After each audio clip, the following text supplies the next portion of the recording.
जय हिंद। इस वीडियो में हम समझेंगे कि अभी हालिया घटना में गलवान घाटी में क्या हो रहा है, S-400 का डिप्लॉयमेंट का जवाब भारत कैसे देगा और क्या भारत को टू फ्रंट वार देखना पड़ेगा और नेपाल भूटान के बीच इसमें क्या प्रक्रिया रही है। देखिए, गलवान घाटी में चाइना अपनी फोर्स को बढ़ाते जा रहा है, उसका पीछे हटने का कोई इरादा नहीं है। इस बीच भारत के लिए एक बुरी खबर यह है कि चाइना ने अपने S-4 को इस एरिया में डिप्लॉय कर दिया है। अब ये हमारे एयरफोर्स पर एक एक्स्ट्रा दबाव डालेगा, उन्हें अपने ग्राउंड अटैक को भी करना है और ये भी देखना है कि उनके ऊपर S-400 का अटैक ना हो जाए। लेकिन S-400 इतना भी शक्तिशाली नहीं है कि आप उसे ब्रह्मास्त्र समझे। S-400 का कार्ड भारत के पास उसका अग्नि मिसाइल है। भारत का जो अग्नि मिसाइल है ये बैलिस्टिक मिसाइल है। बैलिस्टिक मिसाइल को भेदने में अभी तक दुनिया की कोई भी ऐसी मिसाइल नहीं सक्सेस हुई है। हाँ, वो क्रूज मिसाइल या परंपरागत मिसाइलों को मार सकती है।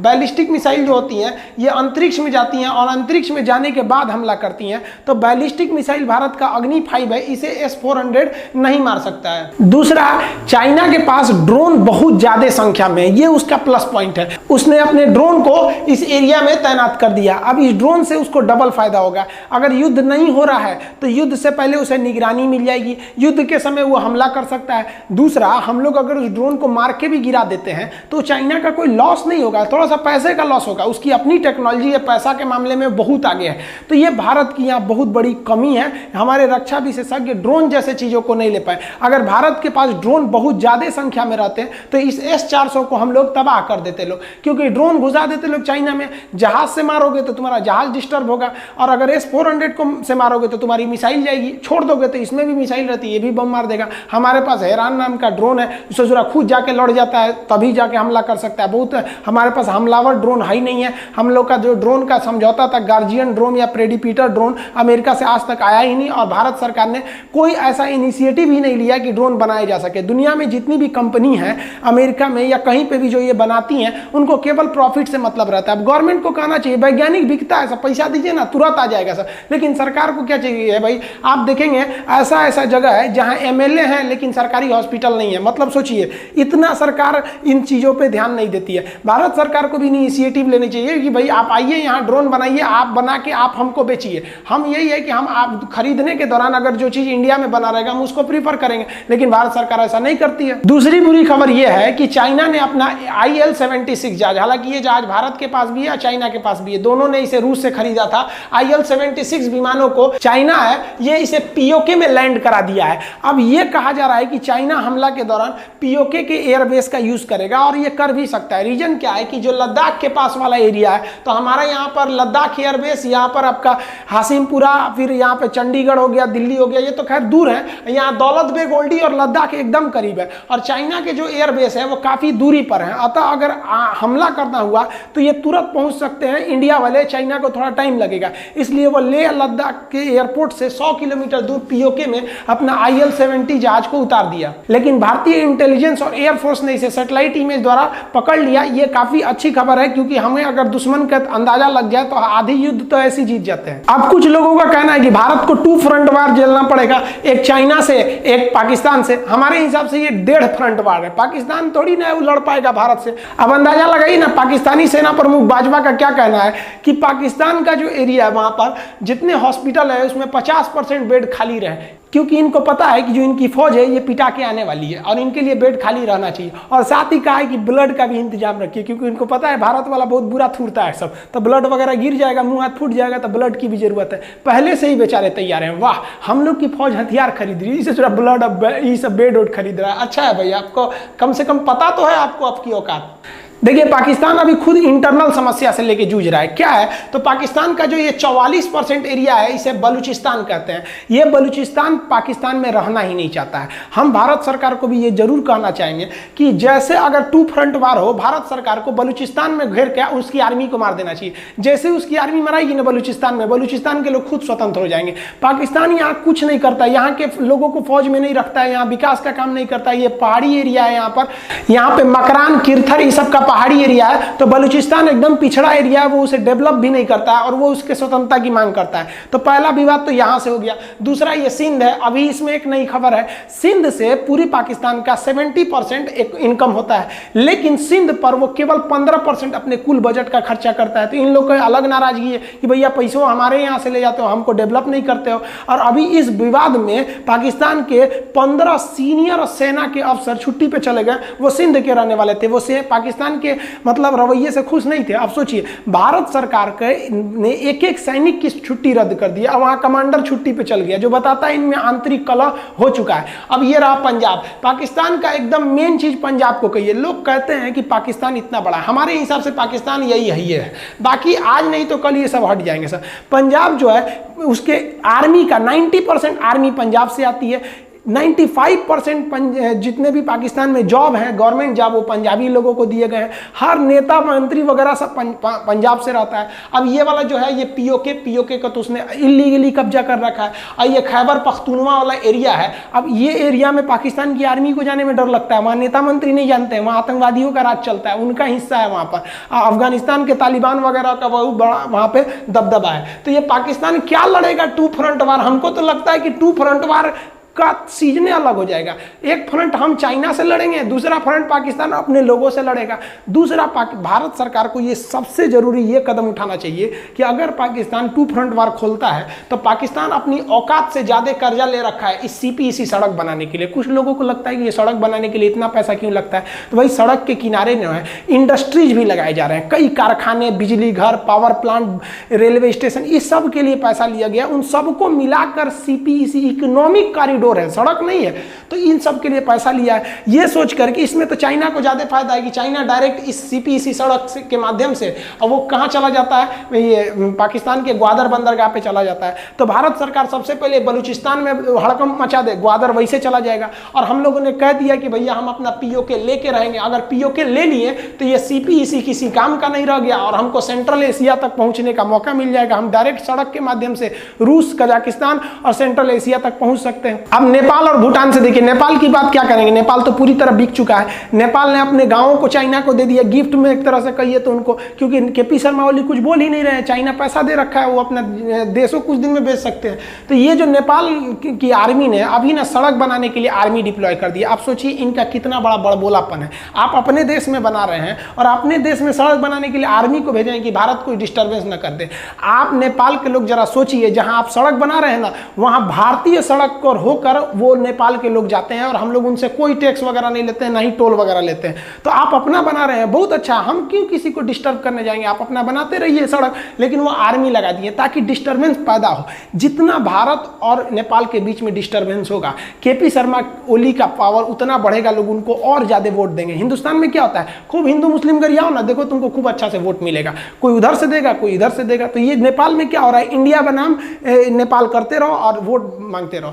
अब ये खबर आई है कि भाई भूटान ने भारत को नदी पर बांध बनाने से रोक दिया। ये गलत खबर है, भूटान ने खुद इसका खंडन किया। आप अगर नक्शा में देखेंगे तो ये रेड वाला एरिया भूटान है और ये हमारे 7 सिस्टर जो हैं सब यहाँ पे, ये 7 राज्य नॉर्थ ईस्ट इससे लगते हैं। अब भूटान का जो मेनली एरिया जो लगता है, ज्यादा एरिया, वो असम से लगता है। हालांकि एक साइड में सिक्किम से लगता है, एक साइड में अरुणाचल प्रदेश में, लेकिन ये सिक्किम और अरुणाचल प्रदेश पहाड़ी एरिया है, इनमें बाढ़ का खतरा नहीं है। लेकिन असम जो है काफी नीचे का एरिया है, उसमें बाढ़ का खतरा हो जाता है। और यहाँ से भूटान से काफी सारी नदियां आसाम में प्रवेश करती है। अब भारत जो है हर साल इन नदियों को मरम्मत कर देता था, लेकिन क्या था कि कुछ ऐसी भी नदियां हैं जिनमें बाढ़ नहीं आता है, लेकिन उनके पानी का आना जरूरी है क्योंकि वो बहुत कम ही पानी छोड़ पाते हैं, ताकि, लेकिन इससे सिंचाई का काम हो जाता है। इस बार जो इंजीनियर्स थे वहां पे काम करने गए तो भूटान ने कहा कि भाई इसको हम खुद ठीक कर लेंगे। तो लोगों को ऐसा लगने लगा, मीडिया ने इसको बना दिया कि भूटान ने भी रोक दिया भारत को। नहीं, भूटान का कहना है कि अभी कोविड-19 है, इस लॉकडाउन तरह माहौल है, हम लोग सोशल डिस्टेंसिंग का पालन कर रहे हैं, तो इस बार जो काम है वो हम खुद ही कर देंगे।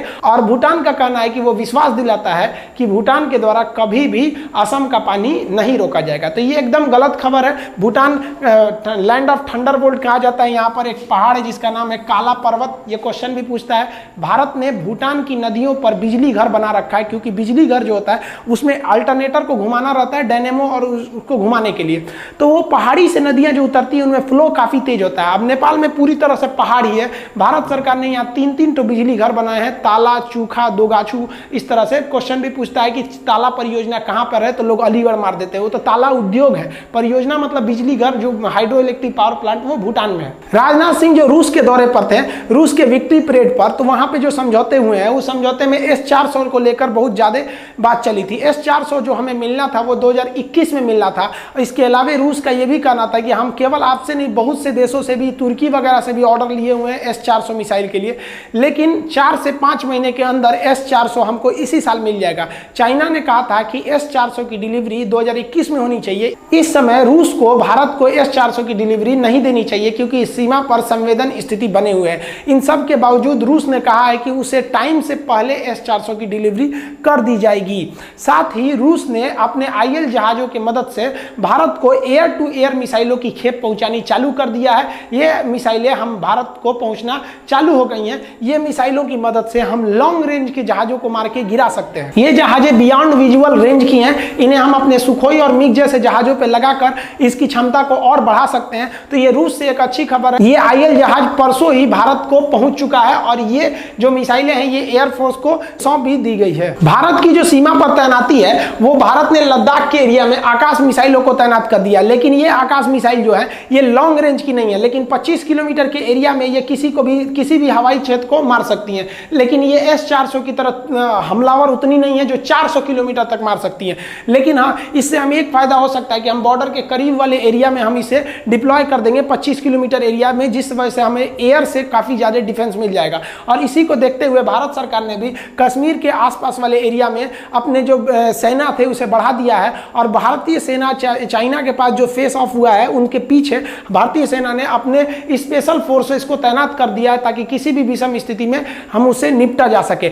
साथ ही चाइना से होने वाले जितने भी सर्वेलांस से जो जासूसी है या जो सिग्नल कम्युनिकेशन है उसको ठीक करने के लिए सैटेलाइट्स की भी मदद ली जा रही है। वहाँ बहुत ज्यादा टावर्स की संख्या बढ़ा दी गई है और वहाँ बहुत ही मुस्तैदी से निगरानी रखी जा रही है। भारत ने अपना सबसे अग्रिम पीढ़ी का टैंक है T-90 टैंक, इसको हम लोगों ने पहुंचा दिया लद्दाख के एरिया में। साथ ही भारत ने अमेरिका से आए अल्ट्रा लाइट हवेटजर तोप, यानी बहुत ही कम वेट के तोप को भी चढ़ा दिया। ये भारत के लिए प्लस पॉइंट है, क्योंकि पहाड़ी एरिया में हैवी व्हीकल्स काम नहीं कर पाएंगे और छोटे व्हीकल्स ही वहां पर काम आ पाएंगे। बात करेंगे नेवी की, तो नेवी ने सख्त आदेश दे दिया है कि भारतीय नेवी को दोनों फ्रंट के लिए रेडी रहना चाहिए। इसमें भारत सरकार को क्या करना चाहिए? भारत सरकार ने अपने P-8 विमानों को, ये P-8I जो विमान है इसे सबमरीन हंटर कहते हैं। चाइनीज नेवी का सबसे बड़ा प्लस पॉइंट है कि उसके पास पनडुब्बियां जाते हैं। पनडुब्बी रखते रहिए। भारत सरकार ने देखा कि हम पनडुब्बी बनाएंगे तो 50 साल लग जाएगा हमको 50-60 पनडुब्बियां बनाने में। उससे अच्छा अमेरिका से हम लोगों ने बोइंग का कंपनी का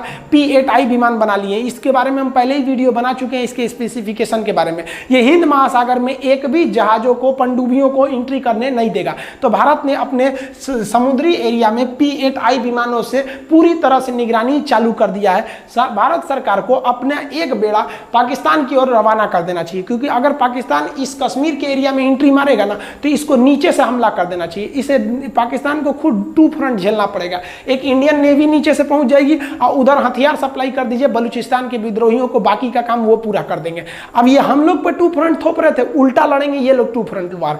भारतीय नेवी ने अपने फ्लीट को, जहाजों को और कामो हेलीकॉप्टर जो रूस से आए, इसे भी सबमरीन हंटर कहते हैं, इसके नीचे रडार लगा हुआ है और सोना ये समुद्र के अंदर की सारी गतिविधियों को नजर रख सकता है। और भारतीय नेवी ने अपने फ्लीट को मलक्का की ओर अपनी जंगी जहाजों को भेज दिया है कि इस साइड से किसी भी होने वाले थ्रेट को हम लोग न्यूट्रल कर सके। इसका मतलब यह है कि भारतीय सेना पूरी तरह से मुस्तैद है, चाहे वो एयरफोर्स हो, नेवी हो, स्पेशल फोर्सेस हो या आर्मी हो, हर तरह से हम तैयार हैं। देखिए, चाइना के लिए जो सबसे बड़ा समस्या है ना वो उसकी भौगोलिक क्षेत्रफल है। वो भूगोल से नहीं जीत सकता है। वहां पर चाइना का जो बीच का एरिया ये तिब्बत है। तिब्बत इतना बड़ा एरिया है और पहाड़ी एरिया है और तिब्बत को चाइना ने कब्जा कर लिया। तिब्बत के निर्वासित प्रधानमंत्री ने कहा है कि हम भारत का साथ देते हैं, तो डिप्लोमेटिक रूप से भारत के प्लस पॉइंट में है, लेकिन चाइना के कब्जे में है तिब्बत। अब ये तिब्बत इतना बड़ा है कि एक नेचुरल बाउंड्री काम करता है चाइना के लिए। अब चाइना का जो ये पश्चिमी एरिया देख रहे हैं ये काफ़ी खुशहाल है, ये वाला एरिया जो है यही डेवलप है, बाकी चाइना का इधर वाला एरिया पूरा कबाड़ है। अब चाइना यहाँ पे कई समस्याओं को झेल रहा है। ये पहला तो हांगकांग की समस्या झेल रहा है। तो आप कहेंगे हांगकांग का मैटर तो इंटरनल मैटर एक तरह से कल उसको तो पुलिस देख सकती है, ठीक है देख सकती है, लेकिन एक मेंटली साइकोलॉजिकल दबाव है। दूसरा, अभी ताइवान ने पूरे खुल के चाइना के विरोध में आ गया, इसलिए ताइवान को काउंटर करने के लिए चाइना ने यहाँ 1.5 लाख आर्मी को डिप्लॉय कर रखा है। और इसमें सबसे ज्यादा कूटनीतिक जीत कहिएगा तो मोदी जी, ट्रंप और शिंजो आबे का। इन लोगों ने जापान को आगे करके, जिस तरह से चाइना ने नेपाल को आगे कर दिया, पाकिस्तान को आगे कर दिया, ठीक उसी तरह से अमेरिका और भारत ने मिलकर इस साइड से जापान को आगे कर दिया। अभी जापान और चाइना के बीच में विवाद आ गया हो गया। इसकी नेवी यहाँ बिजी है। अब इसकी नेवी और आर्मी का एक बड़ा हिस्सा यहाँ रखना ही पड़ेगा आपको, आप यहाँ से हटा नहीं सकते हैं, बहुत बड़ा हिस्सा रखना पड़ेगा यहाँ पर। दूसरा, अब आप इधर आइएगा तो इधर तो भयानक तिब्बत का पहाड़ है, यहाँ से यहाँ आना में ही सबसे बड़ा मुसीबत है। इसे दुनिया का छत कहा जाता है। तिब्बत के पठार का सबसे ऊपरी भाग पामीर होता है जो इस साइड में है, उसे दुनिया का छत, यानी छत पे चढ़ जाइएगा तो पूरी दुनिया दिखेगा। ये दुनिया का सबसे ऊपरी का एक तरह से कह सकते हैं सपाट भूमि है। हालांकि माउंट एवरेस्ट तो ऐसे तिकोना है, ये सपाट भूमि है। तो चाइना के लिए एक ये समस्या है। और चाइना को जो सबसे भयानक समस्या का सामना करना पड़ेगा वो अपने सिंजियांग प्रांत में करना पड़ेगा। यहाँ के जो यूगर मुसलमान हैं इन पर चाइना बहुत ज्यादा अत्याचार करता है। अब सोचिए कितना अत्याचार करता है कि वहाँ के यूगर मुसलमान दाढ़ी नहीं रख सकते। दाढ़ी रख लेंगे ना तो उनको जेल डाल दिया जाएगा। इस्लाम धर्म के हिसाब से कपड़े ऐसे पहनने चाहिए कि ये वाली हड्डी नहीं दिखना चाहिए और पैर की निचली हड्डी भी नहीं दिखनी चाहिए। अब चाइना ने नियम बना दिया कि वहाँ की लड़कियों को बुर्का नहीं पहनना है, इस तरह से स्कर्ट पहनना है। इस पे पाकिस्तान नहीं बोलेगा कि इस्लाम खतरे में है, कोई नहीं उंगली उठाएगा। भारत में फैसला आ गया सुप्रीम कोर्ट का इतना लंबा चलने के बाद कि 2.7 एकड़ जमीन राम भूमि को दी जाएगी और उसका डबल 5 एकड़ जमीन बाबरी मस्जिद को दी जाएगी। तो पाकिस्तान वाले प्रतिक्रिया करने लगे। भाई देखिए, हम इस मैटर में नहीं पढ़ रहे हैं क्या सही है क्या गलत है। सुप्रीम कोर्ट का ऑर्डर है, हम सबको मानना है। हम तो यही कहते हैं कि अगर सुप्रीम कोर्ट 5 एकड़ जो जमीन दिया है, अगर वो नहीं दिया रहता तो क्या कर लेते। सुप्रीम कोर्ट को हम सैल्यूट करते हैं कि इस भारत के लोगों की सेंटिमेंट्स को समझा, इस तरह से किया कि हिंदू को अपनी आस्था मिल गया और मुसलमान को लगा कि नहीं भैया हमारी मस्जिद तोड़ी गई थी, तो उनको भी एक सांत्वना मिल गया कि चलो भैया हम 2.7 एकड़ की मांग कर रहे थे, हमको डबल मिल गया, 5 एकड़ मिल गया। नहीं भी देता तो क्या कर लेते, बवाल कर लेते, क्या कुछ नहीं कर पाते। लेकिन हमारे यहाँ इतना सौहार्द का माहौल है, समझ में आया। हमारे यहाँ भी तुतु में होता है, लेकिन चुनाव के समय में होता है हिंदू मुसलमान, ऐसे में नहीं होता है। ज्यादातर लोग ऐसे नहीं करते हैं, 2-4% दोनों ओर में है जो नौटंकी करते रहते हैं। तो चाइना जो है इस सिंजियांग प्रांत पर क्या कर रहा है, मिलिट्री को लगा के रखा है। यहां से मिलिट्री हटाएगा, यहां विद्रोह हो जाएगा। अब भारत सरकार को क्या करना चाहिए कि चाइना जो एंटी इस्लामिक काम कर रहा है ना, भारत सरकार को इसको एक्सपोज कर देना चाहिए, पूरी दुनिया के सामने लाना चाहिए। इससे ये होगा कि जो भारत को कई लोग आरोप लगाते हैं ये एंटी मुसलमान है, तो इससे भारत की छवि भी सुधर जाएगी कि भैया नहीं देखो ये तो चाइना के मुसलमानों के फेवर में रह रहा है। अब देखिए इसके लिए चाइना में समस्या, अगर भारत की बात सुनेगा, इनको छूट देगा तो चाइना की बदनामी होगी, उनके सरकार का कोई वैल्यू नहीं। भाई तुम नियम बनाते हो फिर बदल देते हो। और अगर नहीं मानेगा तो मिडिल ईस्ट के 17 देश चाइना के खिलाफ हो जाएंगे। वहां 17 देश से भारत का बहुत अच्छा संबंध है, उन लोगों ने नौकरी दे रखा है। हमारे 55 लाख से लगभग लोग विदेशों में काम करते हैं, वहां से अच्छा खासा सैलरी भेजते हैं। तो मिडिल ईस्ट के जो 17 देश है, जिसमें Turkey, Cyprus, Syria, Lebanon, Israel, फिलिस्तीन, जॉर्डन, मिस्र, Saudi Arab, Yemen, Oman, UAE, Qatar, Bahrain, Kuwait, Iraq, Iran, 17 हो गए। आप गिनते रहिएगा, नक्शा के क्लास में आपको पढ़ा दिए हैं। तो इन देशों में भारत सरकार को चाइना की इन गतिविधियों के बारे में बताना चाहिए। चाइना नहीं बताता है कि वहां महिलाओं का ये हाल है, अगर कोई महिला बुर्का पहन लेगी तो जेल डाल दिया जाता है, दाढ़ी रख लेंगे तो आपको जेल डाल देगा। हद तो तब हो गया जब मुसलमानों में नियम है कि आपको मस्जिद के ऊपर अरबी भाषा में ही लिखना पड़ेगा। चाइना ने कह दिया कि नहीं, आपको वहां भी ना चाइनीज लिखना पड़ेगा। देखिए तो वहां पे वो चाइनीज लिखवा देता है, वहां पर कह दिया कि अब अरबी हटा के चाइनीज लिखेगा। चाइना ने कुरान बदलवा दिया। कहा जाता है इस्लाम में कि है कौल मोहम्मद फरमान ना बदला जाएगा, बदलेगा जमाना लाख मगर कुरान ना बदला जाएगा। और इस्लाम की मूल अवधारणा को चाइना ने बदल दिया और चाइनीज भाषा में इस्लाम के कुरान को छपवा दिया। कहता है यही पढ़िएगा यहाँ पर उगर मुसलमानों को। इसमें पाकिस्तान को नहीं दिखता है कि उसका इस्लाम खतरे में है। तो पाकिस्तान भी है ना दोहरा चाल चल रहा है। भारत सरकार को इस पे एक्शन लेना चाहिए, इससे भारत को डबल फायदा होगा। जो मिडिल ईस्ट के मुस्लिम कंट्री है उसमें भारत की अच्छी छवि होगी और पूरी दुनिया में भी होगी कि भारत वसुधैव कुटुंबकम को एकदम अक्षरशः पालन करता है, क्योंकि भारत में अधिकतर जनसंख्या हिंदू धर्म का पालन करती है और और भारत जैसे एक हिंदू बहुल राष्ट्र मुसलमानों के लिए खड़ा हो गया, इससे बड़े दुनिया में हम कौन सा संदेश दे सकते हैं? भारत सरकार को इस बात को सुनना चाहिए। आपको क्या लगता है, भारत सरकार को यह करना चाहिए कि नहीं करना चाहिए? आप कमेंट करके बताएंगे। अगर आप सक्षम हो तो इस बात को भारत सरकार तक पहुंचाइए, क्योंकि चाइना को अगर फ्री छोड़ देंगे तो चाइना भारत पर कचर देगा। उसको हर तरह से घेरना है। तिब्बत में बौद्ध धर्म के नाम पर घेर लेना है, सिंजियांग में इस्लाम के नाम पर घेर लेना है, इस साइड में द्वीप को लेकर घेर लेना है, हर तरह से घेर के रखना है। मिलेंगे आपको नेक्स्ट वीडियो में, तब तक के लिए जय हिंद।